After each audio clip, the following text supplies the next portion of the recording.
Boa noite a todos. É um prazer novamente estar aqui com vocês. Essa noite para abordarmos um tema evangélico, né? Que está no Evangelho de Jesus. Às vezes a gente lê o Evangelho e não consegue fazer assim um link, uma ligação para as coisas do dia a dia, para os fatos da nossa vida. Mas na verdade, tudo que está no Evangelho é um guia, né? Vocês já sabem disso, para a nossa vida. Basta a gente, às vezes, entender o que tem algumas passagens. Porque o Evangelho, como toda a Bíblia, muitas passagens são simbólicas, assim, é uma linguagem figurada, ela não é uma linguagem direta. Principalmente quando se fala de parábolas. Tá? E essa parábola aqui é uma das, né? Essa parábola, a parábola dos talentos, ela está lá no capítulo 16 do Evangelho segundo o Espiritismo, o item 6, tá? Esse capítulo tem um título geral que é Não se pode servir a Deus e a mamão, a Deus e as riquezas. Bom, então a parábola então, é uma narrativa que tem por fim transmitir verdades indispensáveis de serem compreendidas. Ou seja, a finalidade da parábola era uma história que Jesus contava. Jesus era um grande contador de história, como diriam os gaúchos, contador de causos, né? Ele criava narrativas para explicar alguma coisa moral, algum ensinamento, né? Como na questão da parábola do bom samaritano, que o samaritano passa, um monte de gente, ninguém socorre aquela pessoa que tinha sido assaltada, passa um samaritano, que os judeus odiavam o samaritano, e socorre. Quem foi o próximo? O samaritano. Então, essa era a moral daquela história, daquela parábola. Nessa parábola dos talentos, mais ou menos assim, Jesus contava uma história para colocar nela um ensinamento moral. Jesus fazia uso das parábolas para esclarecer melhor seus ensinamentos, mediante comparações com o que ocorre na vida comum e com os interesses terrenos.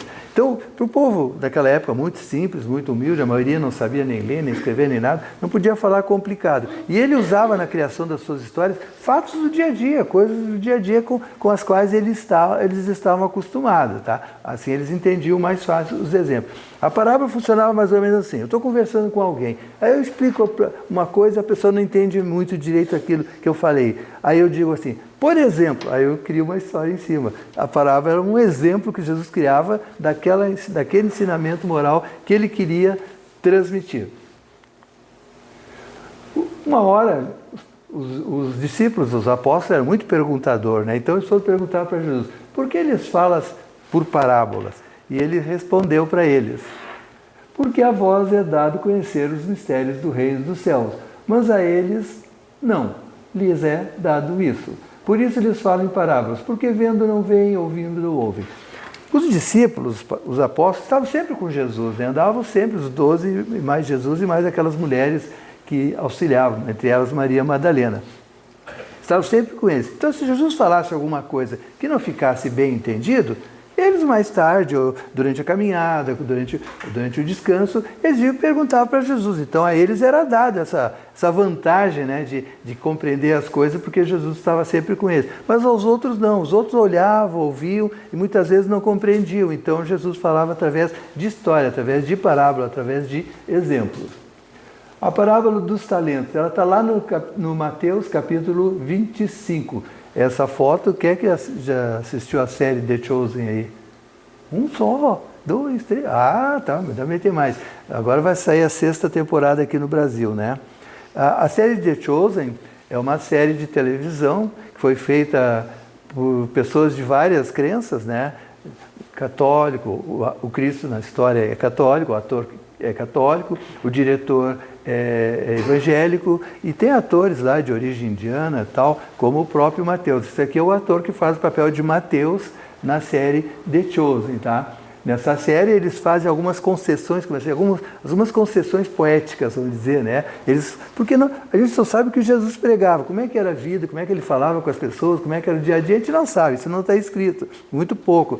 Então eles fizeram algumas concessões. Uma das concessões foi colocar o Mateus como uma pessoa do espectro autista. Mas por quê? Não tem lugar nenhum que diga que o Mateus era autista, mas eles botaram o Mateus autista com a finalidade de fazer uma inclusão, de transmitir uma mensagem de inclusão.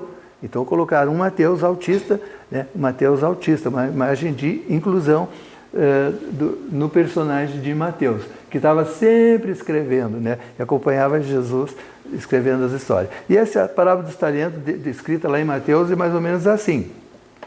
Um senhor muito rico precisou ausentar-se por um tempo da sua cidade. Aí ele chamou 3 dos seus empregados, 3 dos seus servos, e distribuiu a ele as suas riquezas.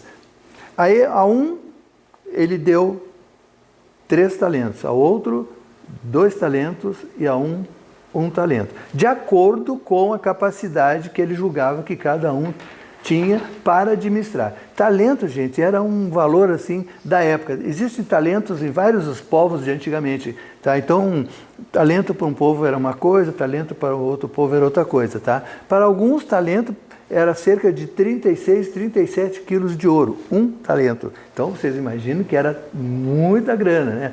Imagina 3 talentos, era 3 vezes isso. Então tinha talento de ouro, talento de prata, tá? Então, mas isso vocês vão ver aí, que varia muito de povo para povo, quanto é que valia um talento. Mas era muito dinheiro. E ele deixou 3 talentos para aquele que ele julgava melhor administrador, 2 para o outro e 1 para o outro. E foi embora. Passado um bom tempo, ele voltou e chamou os servos para prestar conta do que fizeram com os talentos que ele havia deixado. O primeiro trouxe... Aliás, eu falei 3, não é mentira, são 5 talentos. Né? O primeiro que recebeu 5 talentos, ele só, senhor, tu me deste 5 talentos, eu trabalhei, apliquei, ganhei outros 5, está aqui os teus 10 talentos. E ele disse assim, servo bom e fiel, fosse fiéis no pouco, que não era tão pouco assim, né? Eu vou te dar concessão de coisas maiores ainda. Entra na felicidade e no gozo do teu Senhor. Ao segundo que ganhou 2 talentos, ele chamou, ele foi lá prestar conta. Senhor, tu me destes 2 talentos. Eu trabalhei, apliquei, e aqui ganhei mais 2 talentos. Aqui tem 4 talentos. E ele ficou feliz também, disse, servo bom e fiel. Porque fosses fiel no pouco, te darei a guarda de coisas mais importantes ainda. E Deus entra no gozo, na felicidade do teu Senhor. E chegou o último que havia ganho 1 talento só, e disse, Senhor, sei que é austero, sei que é severo, sei que escolhes onde não planta, e fez uma lista de coisa ruim, né? Por isso, com medo de ti, eu fui e enterrei o teu talento. Aqui está o teu talento, e devolveu para ele 1 talento. Aí o Senhor ficou bem zangadinho, servo mau e preguiçoso, sabias que sou severo, sabias que eu colho onde não planto, por que não fosse levar o meu talento aos banqueiros? Quando eu voltasse, eu teria o meu talento com juros. E expulsou ele da casa. E essa história toda, ela tem um significado assim com a nossa vivência. Por exemplo, o Senhor na história é Deus. É Deus, ali a simbologia do Senhor na história é Deus. É Deus e nós somos os servidores. Os servidores somos nós, que recebemos talentos. E o que são os talentos? Talentos é tudo, são todas as graças materiais e espirituais que recebemos de Deus. Tudo que recebemos de Deus são os talentos. Então, na vida que nós levamos, temos Deus, acreditamos em Deus. Recebemos de Deus tudo que nós temos, seja material ou espiritual, tudo são talentos que Deus nos dá para esta vida, para essa reencarnação. Mas, um dia, como na parábola, Deus vai nos cobrar o que nós fizemos com esses talentos que Ele nos deu. E Deus dá esses talentos que nos dá as coisas que nos dá, materiais ou espirituais, também de acordo com a nossa capacidade administrativa da coisa, de acordo com o nosso desenvolvimento, evolução moral, intelectual. Quer dizer, nós recebemos o que nós precisamos de acordo com as nossas necessidades. Não é sempre o que a gente quer, mas de acordo com as nossas necessidades, de acordo com as nossas capacidades. Os talentos que recebemos, como na parábola, também recebemos de Deus de acordo com as nossas capacidades e necessidades evolutivas, tá? E isso depende muito, gente, da lei de causa e efeito ou de ação e reação. Deus não fica sorteando coisas assim ao acaso. Para uns coisa boa, para outros mais ou menos. Não. Tudo que a gente recebe de Deus, a gente recebe de acordo com a lei de causa e efeito. Não esquecendo que nós temos vidas passadas, temos essa vida e teremos outras vidas no futuro. E as nossas vidas estão interligadas pela lei de causa e efeito. A lei de causa e efeito é aquela que diz, a cada um segundo as suas obras. Jesus lá no Evangelho de Mateus. E o apóstolo Paulo também falou dessa mesma lei aos romanos e disse, Deus retribuirá a cada um de acordo com o seu procedimento. E aos gálatas ele disse, aquilo que o homem plantar, isto também ceifará, isso vai colher. Ou seja, a lei de causa e efeito diz o seguinte, o que nós plantamos, nós vamos colher. Se não nesta, numa outra existência. Então, muitas coisas que nós passamos hoje, nós estamos passando em função do que a gente já fez. Coisas boas ou coisas ruins vão determinar para nós coisas boas ou coisas ruins. É a lei de causa e efeito. Deus não castiga ninguém. Nós é que criamos para nós os problemas e somos nós também que criamos para nós a felicidade, as alegrias, de acordo com a lei de causa e efeito. Está tudo lá nos Evangelhos e nas cartas de Paulo, tá? Então a nossa vida depende muito dessas leis de causa e efeito. Bom, os talentos que recebemos. O maior talentão é o tempo de vida que cada um recebe, né? Porque se nós não recebemos esse talento, todos recebem, a gente não estaria aqui hoje passando pelas provas, pelas expiações, pelos aprendizados necessários à nossa evolução. Então a vida é o maior talento e que deve ser preservado, multiplicado, né? As nossas ações têm que ser no sentido de preservar essa vida tanto quanto possível para permitir que a gente possa evoluir tanto quanto possível nessa existência. Outro talento é a família. Esse é um talentão, porque é na família que várias coisas acontecem. A gente não está na família que está por acaso. Tem gente que olha assim e pensa, mas a família do meu amigo João é tão legal, que bacana, como é bacana aquela família, como é legal, tal. É bacana, é legal. Para o João. Para você não. Para você, a família onde você está, seja lá o julgamento que você fizer dela, é a melhor família para você. Porque é naquela família onde você está, que você vai passar por provas, expiações, aprendizado, harmonização, vai ser tudo naquela família é feito para você. Na outra família é bom para os outros, mas na sua família é a melhor para você. Então, naquela família onde você está, você deve viver da melhor maneira possível, amar, ajudar, ser ajudado, enfim, ter boas relações com todo mundo. Mas eu não dou bem com o primo. Vai lá e faz as pazes com o primo. Porque se tu não fizer isso agora, vai ter que fazer na outra existência. Eu não gosto de fulano. Vai lá, ajuda fulano, se harmoniza com fulano. Porque tu vai precisar fazer isso. Tu está ali para fazer isso, senão tu vai ter que fazer na outra existência. Então todos nós estamos na melhor família que é para nós. Ninguém vem na família errada. Outros talentos que recebemos são os filhos, né? Os filhos. A gente muitas vezes, você sabe que antes de reencarnarmos nós temos um planejamento familiar. E a gente pode planejar inclusive os filhos que vamos ter, quantos filhos vamos ter, né? De acordo com a necessidade. Os filhos que nós recebemos são para que a gente possa encaminhá-los, para que a gente possa ajudá-los a evoluir também. E muitas vezes são filhos aos quais nós temos que retribuir alguma coisa que em vida passada a gente até pode ter tirado deles. Então, os filhos nossos são certos também. Eles não estão ali por acaso. Não existe acaso na lei divina. Tá? Então, sempre a gente deve fazer o melhor com quem a gente está, inclusive pelos filhos, porque são talentos que Deus nos dá e a gente vai ter que prestar conta disso também. Talento, dinheiro. Esse é um talento que Deus não dá assim para a maioria, né? A maioria está sempre com o dinheiro mais ou menos, né? Mas é um talento perigoso. As pessoas acham assim que é um talento muito bom. Ter dinheiro é bom. É bom. Dinheiro não é problema. Problema é a falta de dinheiro, né? Mas é muito bom, mas também muito perigoso. Porque quando a gente tem muito dinheiro, assim, muitos bens materiais, há uma tendência nossa a nos despreocuparmos em agradecer a Deus por aquilo ou em buscar a Deus para pedir alguma coisa. Eu tenho tudo, eu compro tudo, eu vivo uma vida boa, legal, eu não preciso de Deus.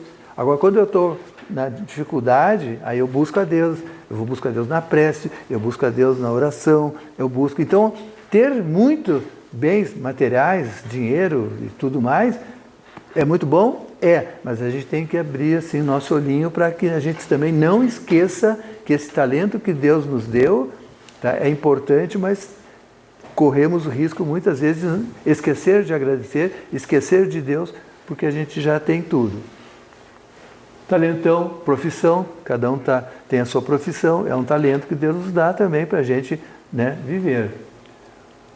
Talentos artísticos também, né, todo mundo que ganha esse talento, né, eu, por exemplo, se me der um pincel, eu não faço uma linha, né? Então, talento artístico. Esse rapaz é o Romero Brito, ele saiu do Recife aos 14 anos, mora nos Estados Unidos, tem lojas de arte lá, ele ilustra catálogo de grandes empresas pelo mundo e tal. É um talento artístico, um talento que Deus deu a ele. Talentos acadêmicos, né? As pessoas fazem curso, se formam e tal, são coisas que Deus nos dá. Né? Isso tem a ver com a parábola. A parábola conta a história de talento, de coisas que Deus nos dá, materiais e espirituais. Né? A formatura lá também, talento. Talentos esportivos, né? Eu tenho que... Vocês veem que os meus talentos esportivos são todos antigos, né? Porque os talentos esportivos agora estão meio difíceis aqui pelo Brasil, né? A gente não consegue selecionar muitos talentos esportivos atualmente, né? Mas se Deus quiser vai melhorar. Mas os talentos esportivos também... O talento esportivo é uma graça de Deus. Não adianta a gente querer jogar futebol.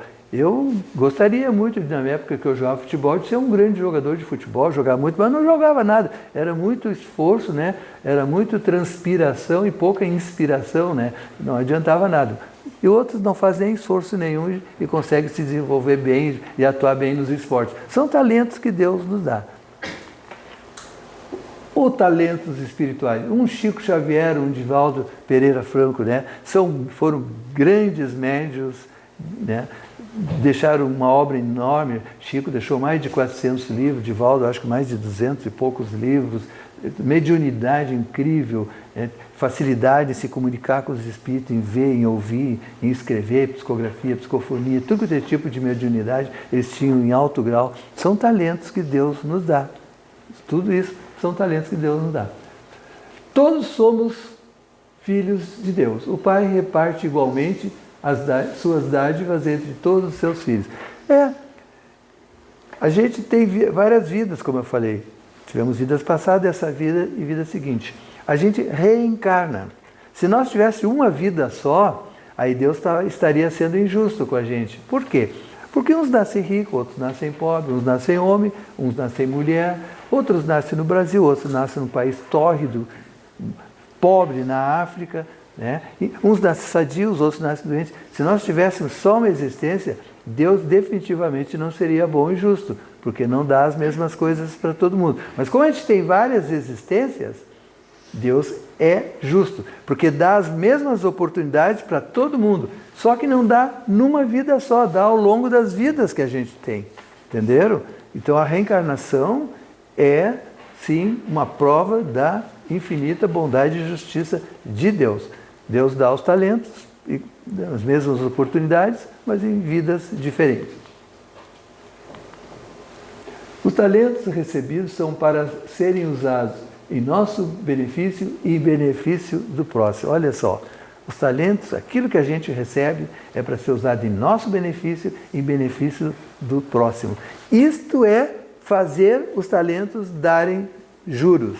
Isso são os juros do talento. Isso é fazer o talento se multiplicar. Quando a gente usa parte daquilo que a gente recebe de Deus, ou muito ou pouco, enfim, para ajudar o próximo. Isso é fazer os talentos que nós recebemos renderem.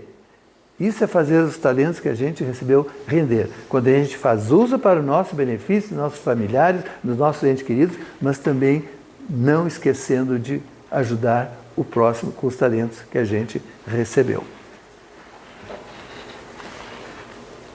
Agora também tem aqueles que enterram os talentos, né?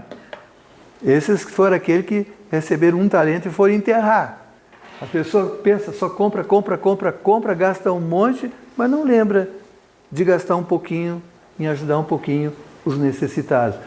A pessoa recebe o talento da oratória, conhecimento espiritual, sabe ler, sabe citar a Bíblia de cor e salteada, capítulo, versículo e tudo mais, muito bonito, mas também usa às vezes desse recurso para explorar as pessoas, enganar as pessoas, iludir as pessoas, ganhar em cima dela. Isso é enterrar os talentos. Isso também é enterrar talentos. Há aqueles que recebem talentos esportivos, né? Então eles são exemplos para os jovens principalmente, são ídolos, são exemplos para os jovens. Então o comportamento deles frequentemente é imitado, os jovens também aspiram a ser como eles. Então é importante que eles tenham uma conduta ilibada, uma conduta correta, mas há aqueles entre os que recebem o talento esportivo que buscam enganar através de uso de doping e substâncias outras, né? Enganam a si mesmos, enganam a torcida, enganam a quem admira, seus fãs, enganam os concorrentes, os seus colegas de disputa. Isso também é enterrar talentos, quando a gente recebe um talento e não faz bom uso dele. Bom, a todos será cobrado o que foi feito com os talentos que recebemos. Isso está lá no Evangelho de Lucas, né? A quem muito foi dado, muito será cobrado. Tem gente que preferia, assim, de repente não ganhar nada, né? A nossa responsabilidade aumenta perante Deus quanto mais a gente recebe. Porque quanto mais a gente recebe, é óbvio que mais a gente tem para dar também. É a parte que cabe dos nossos talentos, ajudar o próximo. Então, quem muito recebe, muito será cobrado também do que fez com aquilo que recebeu. Uma vez que Deus espera que o nosso talento seja utilizado para nós e um pouquinho também para os outros.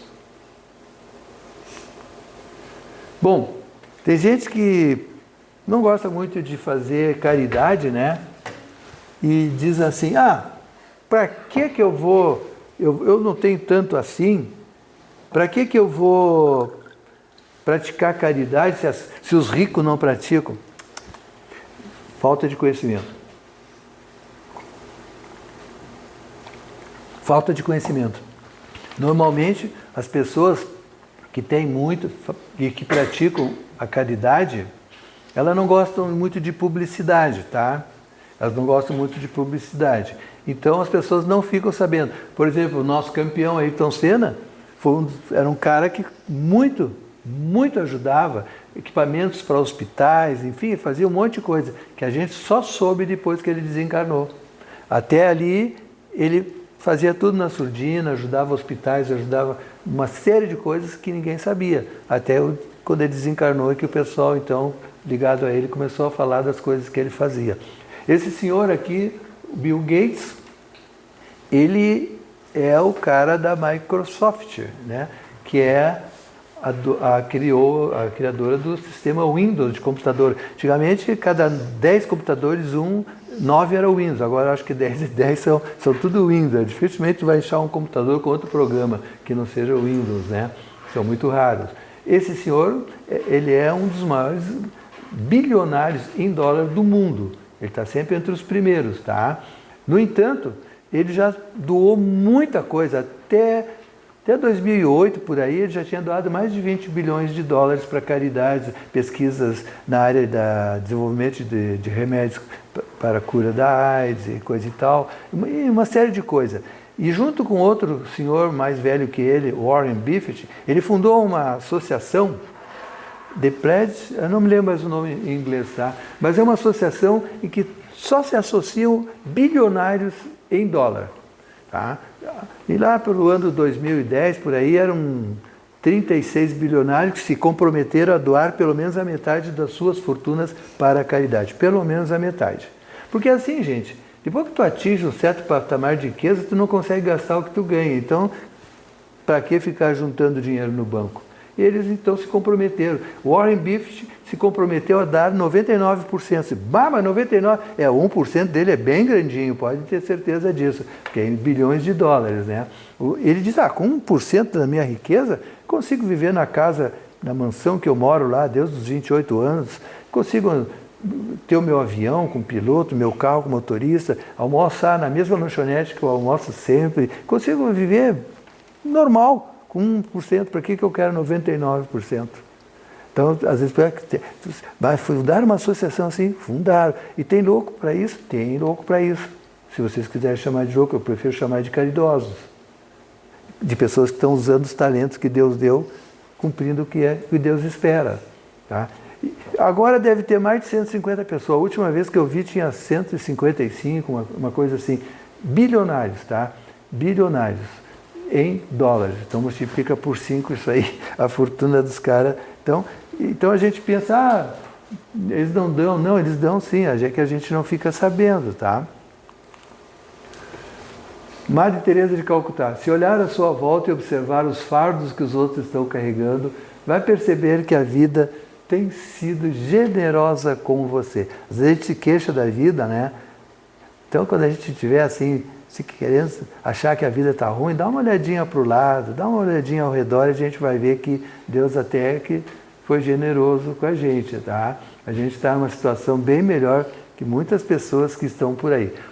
E Chico nos alerta para esse tipo de pensamento. Quando a gente pensar numa coisa, lembrar de outros que não têm aquilo, né? Tipo assim, ó. Uns queriam um emprego melhor, outros apenas um emprego. Então a gente está empregado, está reclamando, tem gente que nem emprego tem, está correndo atrás, né? Uns queriam uma refeição mais farta, outros apenas uma refeição, apenas ter o que comer. Uns queriam uma vida mais amena, outros apenas viver. Uns queriam pais mais esclarecidos, outros apenas ter pai. Quanta gente está nos orfanatos aí e que não são adotados pelo simples fato de serem pretos, pelo fato de serem mais grandinhos, e uma série de outras coisas, né? Uns queriam ter olhos claros, outros apenas enxergar, não interessa a cor dos olhos, quanta gente que não enxerga, né? Uns queriam ter uma voz bonita, outros apenas falar. Eu tenho um cunhado que é mudo. Uns queriam o silêncio, reclamam de qualquer barulhinho, blá, blá, blá. Outros queriam poder ouvir. Ele é surdo e mudo, ele não ouve e não fala. Uns queriam um sapato novo, outros ter pés. Uns queriam um carro, outros poder andar. Uns queriam um supérfluo, outros apenas o necessário. Então a gente é rico, né? A gente é rico. Uma vez perguntaram a um empresário, né? Diz assim, como é que era a sua vida na infância e tal? Assim, eu morava num barraco, chão batido, mas a vassoura pegava firme lá, era bem limpinho. O colchão era de palha, mas o lençol, uma beleza, limpinho. Minha mãe limpava ao máximo. A comida era uma comida simples, mas era a melhor comida mineira do mundo, feita em panela de ferro e tal, babá. A gente era rico, a gente só não tinha dinheiro. É isso aí. Às vezes a gente é rico, a gente só não tem dinheiro, às vezes. É só parar para analisar, a gente vai ver que Deus nos deu talentos à beça. Deus deu talentos à beça para a gente, né? Não existe um só indivíduo no mundo que não seja depositário de um talento. Às vezes a gente vê uma pessoa assim em condições ruins, socialmente falando, né? E a gente pensa, mas Deus não deu nada para o coitado? Às vezes não, gente. Às vezes Deus deu sim. Mas é aquele tipo de pessoa que enterra o talento, né? Que acaba com a vida, às vezes, no vício, nas drogas, na bebida, uma série de coisas, acaba perdendo tudo que Deus deu, famílias, amigos, emprego e tudo mais, né? Então, Deus sempre dá talentos para as pessoas que às vezes enterram o talento, não fazem ele render. Se alguém te procurar, é porque você tem. Quando uma pessoa vem pedir para a gente, você parou o carro na aceleradora, alguém parou e vai lá pedir alguma coisinha. Ele vai pedir porque ele acha que você tem, ou você acha que ele foi parar Ele ficou ali na sinaleira esperando você passar e outros passarem porque vocês não têm. Não, ele vai pedir porque a gente acha, ele acha que a gente tem. E assim todas as pessoas que nos procuram por ajuda é porque eles acham que nós temos. E frequentemente a gente tem, né? Se alguém te procurar com frio, é porque você tem o cobertor. E é verdade. Aí quando deu essas enchentes agora, aqui no Rio Grande do Sul, né? Lá em casa a gente fez um pente fino nas coisas, né? A gente tem coisas lá que estavam paradas, que a gente não usava, que estava sobrando, né? E a gente estava enterrando os talentinhos lá em casa, nos armários, né? Aí foi tudo para doação, porque é isso que se espera, que a gente faça rodar, produzir, né, os juros do nosso talento. Se alguém te procurar com alegria, porque você tem sorriso acolhedor. Às vezes a gente não está no melhor dia da vida, a gente está meio para baixo, coisa e tal, mas aí as pessoas nos procuram com alegria, com sorriso, e elas esperam o quê? Que a gente as receba com alegria, com sorriso. Então de vez em quando a gente tem que fazer assim um esforcinho, mesmo as coisas não andando lá aquela maravilha, para receber as pessoas bem, porque ninguém aguenta uma pessoa com a cara azeda todo o tempo, né? Nem no serviço, nem onde a gente andar, e muito menos em casa. Se alguém te procurar com lágrimas, você tem conforto. Então, conforte a pessoa. Se alguém te procurar com dor, é porque você tem a possibilidade de aliviá-la. Você pode não ser médico, dentista, enfermeiro, né? Não lidar com as pessoas que te procuram assim com dor, mas a gente sabe encaminhá-las pelo menos, né? Pelo menos encaminhar as pessoas, ajudá-las a chegar até um socorro, a gente pode fazer. Se alguém te procura com palavras, é que você tem a capacidade de ouvir. Gente, capacidade de ouvir é uma coisa muito importante. E aí um recadinho para os homens, principalmente para as mulheres, tá? Os homens têm um problema. A gente nasce homem, nasce mulher, cada vida é uma coisa, para a gente aprender algumas coisas, tá? A gente precisa aprender o que os homens sabem e aprender o que as mulheres sabem também. Por isso a gente vem como homem e como mulher. E nessa encarnação, quem está como homem tem que saber uma coisa. Às vezes as mulheres começam a falar de algum problema, é só ouvi-las, não precisa. Porque os homens têm a mania de sair na frente, querer dar uma solução, resolver o caso assim, né? Não, calma nessa hora, deixa ela falar. Às vezes só falando para a mulher já é importante, não só para desabafar, porque já começa a botar a cabecinha e buscar a solução por si mesmo, antes que a gente, quando pedir a nossa ajuda, a nossa opinião, a gente dá, tá? Mas não se afobe, deixa as moças falarem. Tem muito curso, vocês já ouviram falar em curso de oratória? Tem, né? Vocês já ouviram falar alguma vez em curso de escutatória? Não, né? A gente curso de oratória, vai dar palestra, não sei o quê. E escutar, escutatória, de ouvir o que o outro tem a falar, sem interromper, sem cortar, né? A gente não tem curso de escutatória, só de oratória. Se alguém te procura com fome, é porque você tem o alimento. E é verdade, né? A gente sempre, graças a Deus, a maioria de nós tem o alimento ali, né? Dá para dar alguma coisa para o outro. Se alguém te procura com desânimo, é porque você tem o estímulo. Então, estimule as pessoas. Se alguém te procura com fantasia, é porque você tem a realidade. Agora, às vezes a pessoa vem assim, com ideias mirabolantes de comentar, coisa que você sabe que é utopia, que não tem como. Não vai destruir o sonho da pessoa também. Não destrua o sonho da pessoa. Deixa ela sonhar, deixa ela imaginar, deixa ela desejar. Tinha um tio meu que dizia, quem não sonha não realiza. Então deixa ela sonhar, mas dentro de uma realidade. Mostre a ela o caminho da realidade, o caminho para chegar lá, que não é assim de um dia para o outro, não é no vapt-vupt, enfim. Ajude a pessoa a cair na real, mas sem destruir os sonhos da pessoa, tá? Ajude a conquistar o que ela quer.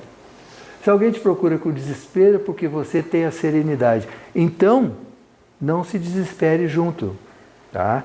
Muitas vezes, as pessoas estão desesperadas em situações muito críticas e a gente fica muito sentido, muito preocupado e acaba se desesperando junto com a pessoa. Aí nós perdemos a capacidade de ajudar. Aí eu, como sou da área da saúde, eu sou cirurgião dentista, é bem comum, a pessoa chega num desespero, às vezes com muita dor. É chocante a dor da pessoa? A pessoa toca, mas você tem que manter um certo um certo profissionalismo, senão você se desespera junto e aí não tem como ajudar, né? Você entra em parafuso. Então, ajude com serenidade a quem está desesperado, sem se desesperar junto.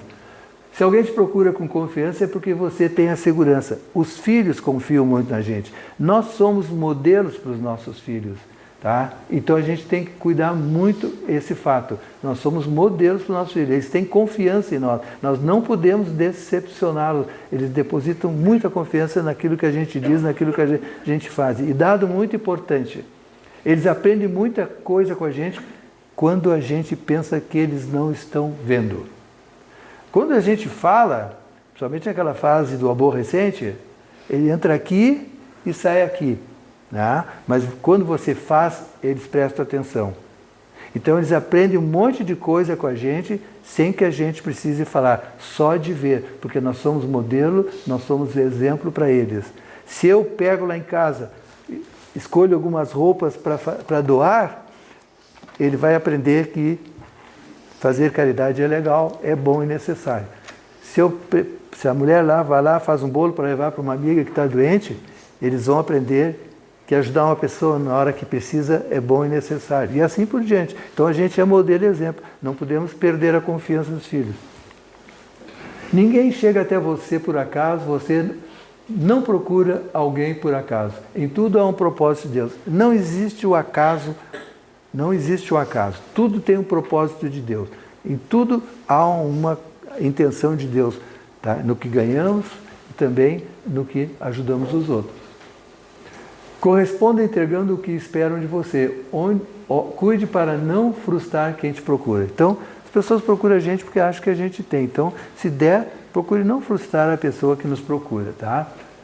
Há uma responsabilidade imensurável nas mãos de quem é procurado. Porque quem é procurado provavelmente recebeu os talentos necessários que o outro está precisando, pelo menos uma parte. Faça tudo o que estiver ao seu alcance quando alguém te procurar. É o que estiver ao alcance. Deus não quer que a gente faça coisas que não pode. É fazer o que está ao nosso alcance. Eu digo sempre, a gente não pode dar o que não tem. Eu não posso amar uma pessoa se eu não me amo. Eu não posso dar um auxílio financeiro se eu não tenho dinheiro, um auxílio de alimentos se eu não tenho alimento. Então, não é exagero que Deus pede, mas que a gente faça o que estiver ao nosso alcance. Pode ser que você seja a sua maior esperança, mas pode ser também que nós sejamos a única esperança da pessoa. Às vezes a pessoa já bateu em várias portas e não conseguiu nada, e às vezes a gente pode ser a última esperança da pessoa. E lembrar, gente, essa frase no primeiro livro de Pedro, tá? A prática da caridade ajuda-nos a saldar as nossas dívidas perante as leis divinas. Toda vez que a gente erra, toda vez que a gente comete um erro perante as leis divinas, a gente se torna devedor.